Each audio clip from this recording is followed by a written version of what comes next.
Thank you everyone who have joined. We're going to get started on this. Today's topic is cybersecurity in small and medium enterprises, focusing on manufacturing.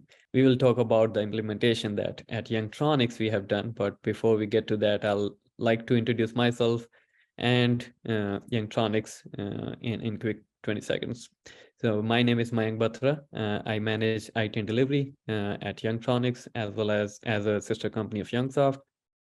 And Youngtronics is a PCB assembly shop. We do various PCB assemblies and quality assurance and work with multiple tier 1 and tier 2 companies of different manufacturers, as well as who work with the government and the defense sector.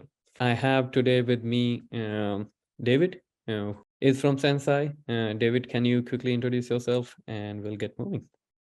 Yeah. Good morning, everybody. My name is David Behen. I am the Chief Client Success Officer of SensCy.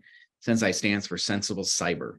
What we try to do is we create proactive programs and that create a proactive cyber culture for small and medium-sized organizations. And we're very lucky to have Youngtronics as a client and a partner of ours. And we really look forward to having this conversation today. Thank you. So quickly running through the agenda for today's webinar. We'll go through the objectives of a small business. What is the role of cybersecurity to make that business happen? And then we'll also touch upon how Youngtronics keeps data safe, especially because we get a lot of data from our customers. And it's incumbent upon us to ensure the safety of the data. We'll touch base on that. And in general, cyber security threats that are there, more focusing on manufacturing side of it. Then we'll have a Q&A. We hope to wrap all this within 30 minutes. We have set time for 45 minutes, but just in case anybody has any questions or something, but we hope to get this done in next 20 minutes or so. Let's dig into it. All right, so let's talk about the flower business. Some of you will say, yeah, flower business. We came here for cybersecurity webinar. What are we talking about cyber business, the flower business about? So just stay with me. It all will fall in place. Let's just think that we are talking about flower business today. So what does a business that is into flowers do? It produces flowers, yeah. It ensures that the quality of those flowers are maintained and are up to the standards. And then, yeah, once you have them, you just go sell them out after you harvest them. Now, I'm sure you're thinking, yeah, maybe I'm in a wrong webinar, but just stay with me. It'll all fall in place. I promise you. Now, let's talk about, in the same breath, we say flower business produces flowers, maintains the quality of flowers, and sells flowers. Just like that, a manufacturing company, they produce products, and they want to ensure that the products that are being produced are of good quality and standards. Now, once they have the products, they want to sell the products. Hey, again, I came for cybersecurity webinar. You're telling me how to run the manufacturing business. You're telling me how to run the flower business. Yeah, that's the deal with cybersecurity. You will not see cybersecurity anywhere in terms of running the business. People run the business without talking about cybersecurity because that's not part of it. That's not part of manufacturing the goods. That's not part of maintaining the goods. That's not part of selling the goods. So what, after all, is cybersecurity? Where does it fit in these enterprises? So we'll talk about that. And we won't forget about our flower business at the same time. Now, let's take a quick glance in terms of flower business versus cybersecurity. All right.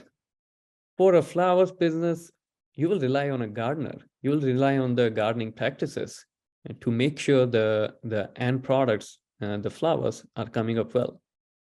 So when you talk about flower business, we talked about getting the flower, harvesting them, selling them.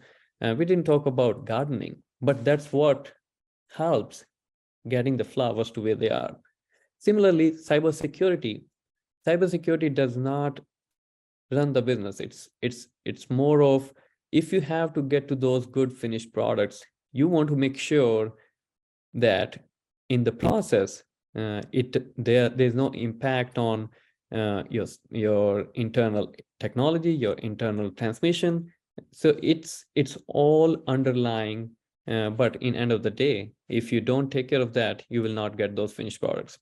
So let's have a comparative analysis between gardening and cybersecurity. So in gardening, you want to make sure that keep the weeds away. I guess it's springtime. I'm spending a lot of time in my backyard, so I know it's pretty hard. You got to keep the weeds away to look it good, for it to look good. To get the flowers, they should not have the weeds in it. And then obviously birds and animals are a big challenge that we face. And on the cybersecurity side, all these things, the weeds, birds, animals, are hackers. Yeah, now you know who hackers are. People keep saying hackers, but nobody told us what do they do. So this is more easy comparative analysis. So cybersecurity ensures the hackers are at bay, and they are not getting into our system. Just like in a garden, I don't want weeds, birds, and animals. In a garden, you allow the company to focus on flowers. Similarly, for the manufacturing, the company will focus on their core mission, which is manufacturing quality goods and products. And I talked about cybersecurity is the underlying layer, is the base that makes sure you are able to run your business the way you want. It's not going to improve your top line. It's not going to change anything in terms of how much revenue you're generating. But the cybersecurity does take care of ensuring that whatever you are doing, you are able to do without any hiccups. Yeah, how do we go about with the gardening? I personally watch a lot of YouTube videos to get things going in my yard. So the training is a big part of gardening practices. Similarly, for cybersecurity or managing cybersecurity, maintaining cybersecurity in a company, you need to develop a proactive cybersecurity program to drive the culture. And we might have heard about culture a lot, but the criticality of culture is multifold under cybersecurity. You need to have strong cyber culture in your organization to keep hackers at bay, to keep yourself safe. Now, I see this. Though those Star Wars fan, this meme is for you guys.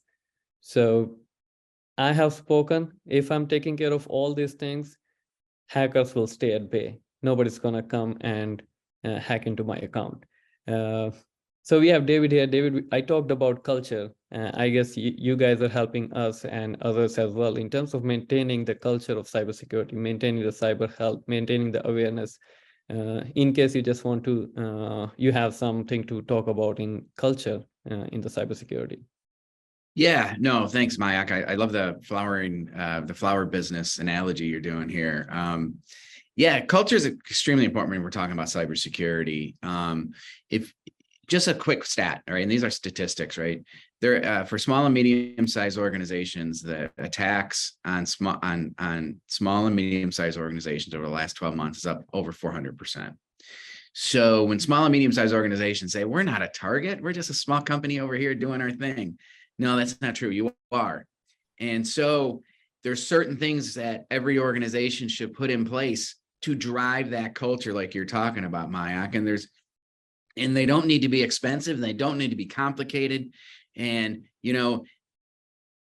it's these small little steps that every organization can take that drives your culture. It's also talking to your executive team and understanding your business owners and your CEOs and your executives and people in your position, Mayank, are driving this message about why cybersecurity is important and how it enables your organization to, like you say, focus on your core mission. And so that culture piece, that's really important. It's really, really important. I look forward to jumping in this a little deeper later. Thank you. Okay, now we'll talk a little about the Youngtronics cybersecurity, what we have done. And again, I'll keep the gardening analogy just because it's spring, So yeah, to maintain a good garden, you need to have the fences to keep the animals out. So you put in the fences. Yeah, why do you do it? You don't want animals to be in your yard. You don't want them to be in your backyard, or if you're running the flower business, your entire field. Now, here in cybersecurity aspect, you have firewalls that you add for the security. Scarecrows on the gardening side, they keep the birds out. We put in scarecrows to keep the birds at bay. Here we have intrusion detection system, antivirus software, data encryption. So in very simplistic way, this is more on the IT side, the people who deal with. But in general, as a manufacturer, I see, just like I can have a scarecrow to keep the birds out, to scare them off, I need to keep running things in cybersecurity side to keep the birds at bay, the hackers at bay. These things are intrusion detection system, antivirus software, data encryption, and so forth. Then we talk about pest control. We do pest control. Like I'm running to Ace and Home Depot for last 3 days to make sure I guess the pesticides for my yard, and that's the gardening business. The analogy here, the similarity here with the cybersecurity is there are threats that keep coming, keep turning up, and you have the zero-day vulnerabilities, which is nothing but you get to know there's a threat, and at times if you have already fixed that, you have already done the pest control of that, those pests won't show up, right? That's all about it. You do mulching in the gardening that keeps the weeds buried. Similarly, these again the same aspect. We have the zero-day vulnerabilities, we have patches, we have updates. If we keep updating those, the things will not show up. So it's all in the prevention as well. And how do we know what zero-day vulnerability is coming up or has come? I'm not sitting on internet trying to figure out. So you will need some help. Either you can have a RSS feed running of these things, but still it's not that easy to track. There's a vulnerability shows up every other day almost. I have seen in the recent past, and thanks to SensCy for sending us those notifications about those vulnerabilities, so we apply the patches at time. Yeah, I'll just like to bring David you again here in terms of this partnership that we're having, especially from the perspective of these patches and updates that we keep getting. Yeah, I mean, again, as you focus on your core business and building and selling quality products, cybersecurity is always there, and you don't have to do it on your own, right? Having a partner laser focused on cybersecurity for you really is a really good partnership. Having external vulnerability scans and dark web scans run on a persistent basis is important. Sending you, Mayank, when we send you those cyber alerts, it's our way of saying, hey, Mayank, I know you're busy. I know you're building your great products. You're running a great business. We want you to know about this. We want you to take action on this. How can we help you take action on this? So you're not in this on your own. And I always like to joke, cybersecurity is a team sport. And so having good partners always makes sense. Sure. Thank you. Yeah. And I know that there are things that we have to do at Youngtronics to make sure the data of our customers is safe. Yeah, there are some of the basic things that are listed here, having the firewall, the intrusion system, antivirus, etc. We have been doing this for forever, but at the same time, we continue to find new aspects in the firewall itself. So if we have using a particular firewall, let's say from Cisco, so if Cisco vulnerability has come up, we got to make sure that firewall is secured. It's just having those systems in place is one aspect. We are ensuring that we are up to date to that, so the data that our customers entrust us with that stays safe. Okay, I would start on the right side image because I like that.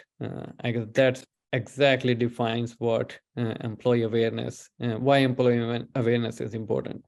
So you can have all the fancy antivirus, firewalls, intrusion detection systems, etc., in place. But there's just one arrow which can take everything down. Here, this represents phishing email. So I'll let David talk about more about the employee awareness programs and how we do it. But for fun, I guess it's funny image, but at the same time, it's so accurate that I really love it. Yeah, it's a great image, Mayank. It's almost spear fishing, right? If you look at that, it's almost like spear fishing. But it is true. I mean, and Youngtronics does a really good job with this when it comes about employee education and awareness. All the cyber world is changing so quickly. And it's hard to stay up to date on that. But what we really think that is really important is that every organization has persistent cybersecurity awareness training. And when I talk about cybersecurity awareness training, I'm talking about kind of two different things. One is, and a lot of companies do this, but we do this with Youngtronics right now, is every other month, we send a really pretty funny, sticky 3 to 6 minute video for everyone on the team to watch. And we create these videos that are really timely. It's about what's happening in the industry. And after you watch this 3 to 6 minute video, and I hope you enjoy them, they're kind of funny, right? You answer 5 or 6 questions just to kind of reiterate and make it even more sticky for you that you understand the concepts you just saw. On those off months, we also do phishing simulations, and phishing simulations are kind of fun because what we're trying to do is we're trying to shoot that arrow just like in that picture, right? We're trying to actually catch you a little bit, but it's all in good fun, and it's all about educating you about phishing, spear phishing, and those common attacks. We'll send out an email. We watch it. We see who's clicking it, who's opening it, who's clicking on it, who's trying to download the attachment. And then it just pops up and say, don't freak out. Don't worry. This is just a phishing simulation. And then it'll circle what you should have been looking for. So that persistent education every month, having something in front of your team, educating them. And we look at what the training that we're doing in partnership with you and your team, Mayank.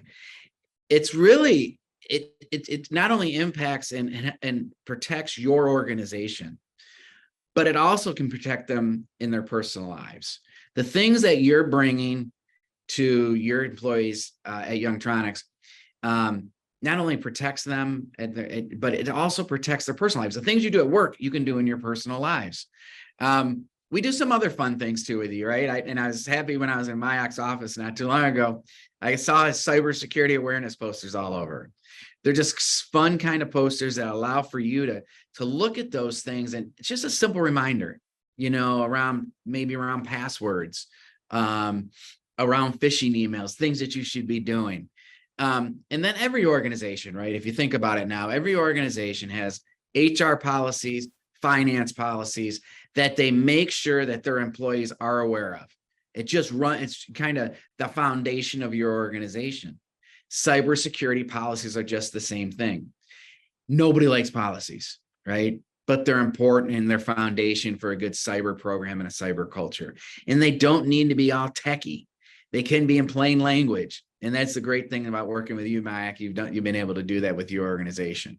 And then finally, it's really important in any organization that your executives, your leaders, understand and believe that cybersecurity is a risk to your organization. Because if they understand it's a risk to your organization, they're going to make it a priority. And they're going to really push down kind of positive messages about cyber. Why should we do it? What's the training we need? How do we drive the message? And then what you'll see over time, and it doesn't happen overnight. You'll see over time as you do this persistent education awareness that your culture starts to change. If you say how we like to talk about it is we look at education awareness training as almost like a free employee benefit. It allows, because we want you to take it home, and I know, Mike, I know you talked to your team about this. Take the training home, have your family take it, have your kids take it, have your friends take it, because we really all want together. Cyber is a team sport, and we want to educate the world and demystify cybersecurity. So you guys are doing a really good job in this, and it's something that if anyone takes anything away from this presentation from me, David from SensCy, is do education awareness, educate your team, make sure that they're doing the things they need to do to protect your organization so you can continue to build those awesome quality products, sell them, and have a great quality of life. Yeah, and David, I completely agree with you. As I was talking in my previous slide, that we have had all the firewalls, the intrusion detection, etc., in place. What shift we have made in last 1 year or so is more focusing on employees and training them and making them aware around cyber hygiene and cybersecurity. Yeah, because one thing, Mayank, if you think of every year, there's always a stat that comes on. This year it came out from Stanford. 88% of cyber attacks and breaches could be stopped by good cyber hygiene, right? Good employee education awareness. Like you say, it only takes one person to click on that link or try to download that file. And that makes it for a bad day. But yeah, it's really important that you educate your team and you make it fun in the process, right? What would it be? What would training be if it wasn't fun? Yeah, so true. All right, and what we are doing in terms of emergency preparedness, I just wanted to talk a little about this. Again, taking the gardening example, the emergency could be a hailstorm, there could be pests, there could be disease that can come in a garden. On cyber health side, what we need to ensure is we know our risks, doing the cyber evaluation. So being ready beforehand, we know our risk. Having the incident response plan, things happen, right? The hailstorm comes, you can't control hailstorm. But when it happens, if you have incident response plan ready, you know if a breach has happened, what to do, informing the customers. That's what we are ready for. We are not saying that nobody can say that. Nobody says if you implement the best of cybersecurity policies and implementation, you are safe. The things can happen, but are you ready with a response plan? Will you just spend days figuring out what to do when an attack happens?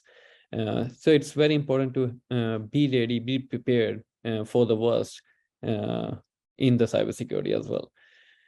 Then taking the regular backups, we have been doing that. We use cloud for this. Data encryption, yeah, it's a big part, and because we are more relying on cloud and Google Suite, it's all taken part of that. In G Suite, the data encryption of the emails and stuff is taken care of.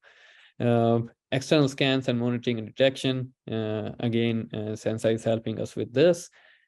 Transparency, I talked about in the incident response plan, making sure to inform those who are impacted by any breach. So all that is part of our response plan, to be transparent, to reach out to the right agencies, to reach out to the right set of people. And then cyber insurance, that again is important.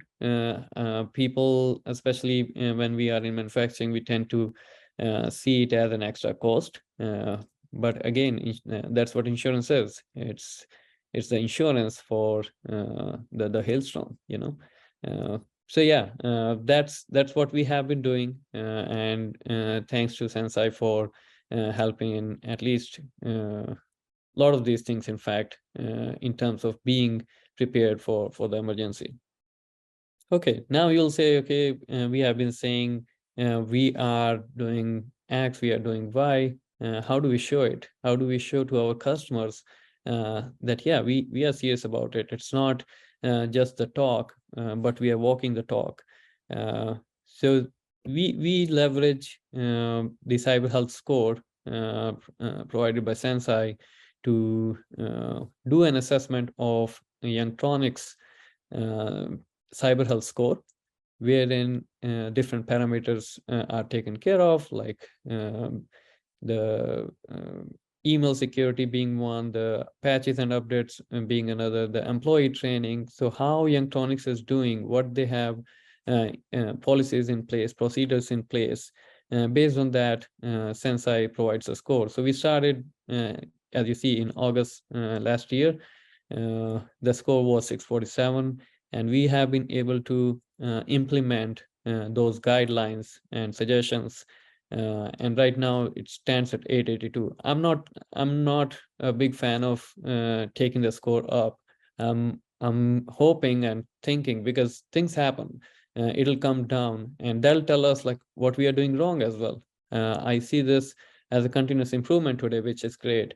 But at the same time, this can also tell me when things go south. That makes me aware. So it's a wonderful way of having the visualization. I'll let David speak more about it. There are other visualization dashboards and stats as well. Yeah, I David. think that Mayank, what this is showing is over time, if you look at the Sensei Score, which we call this is like your credit score, but for cybersecurity. And if you have a 647 credit score, you're probably not going to sleep well at night. Once you get to 882 and is that your credit score, that's really good. You're sleeping good at night. And Mayank and his team have done some really good work. What they've done is they did that evaluation. They looked at where I'm doing well and where are my gaps and opportunities. And then they put together a plan to address those. And that plan included education awareness, and it included building and having a documented cybersecurity policies, building and having a documented incident response plan. And so as you do all of these things, your Sensei score goes up.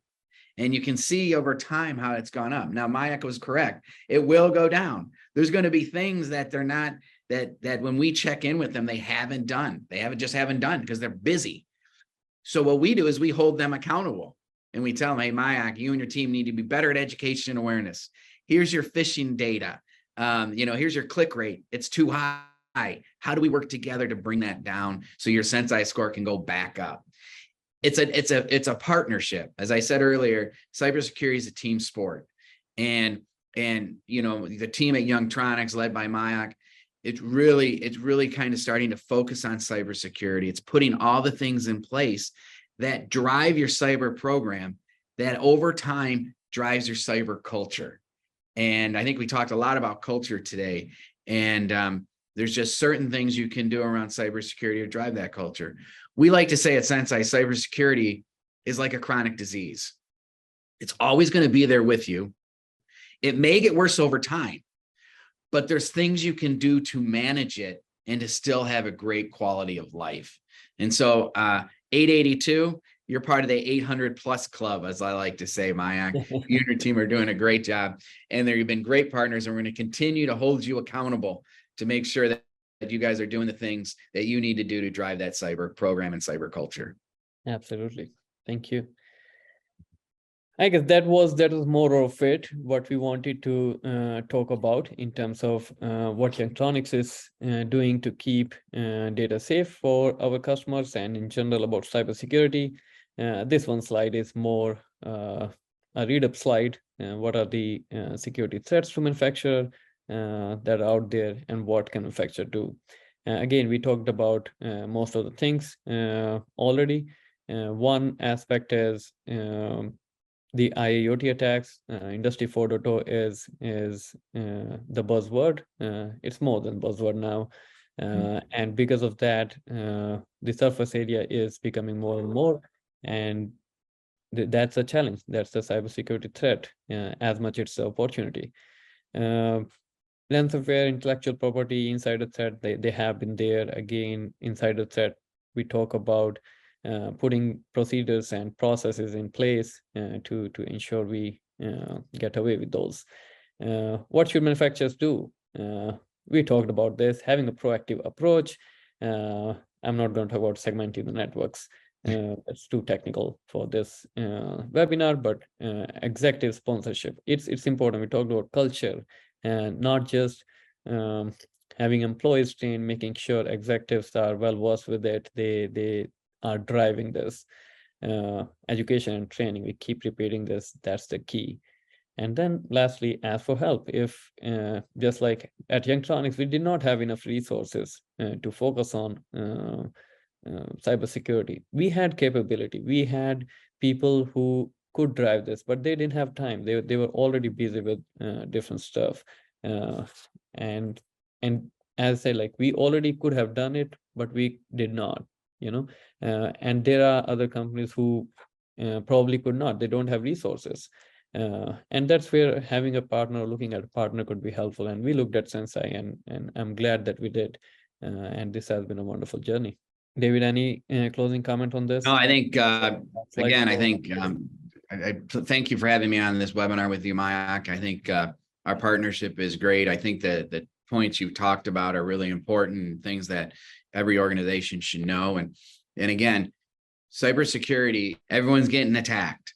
And so there's certain things you can do and find partnerships to help. Just like you said, you had the capability, you didn't have the time. And so how do you sought out a partner, and we have a great partnership. And again, thank you for allowing me to be on this webinar with you today. And I appreciate you. I appreciate your partnership. Thank you. Thank you for partnering, I guess.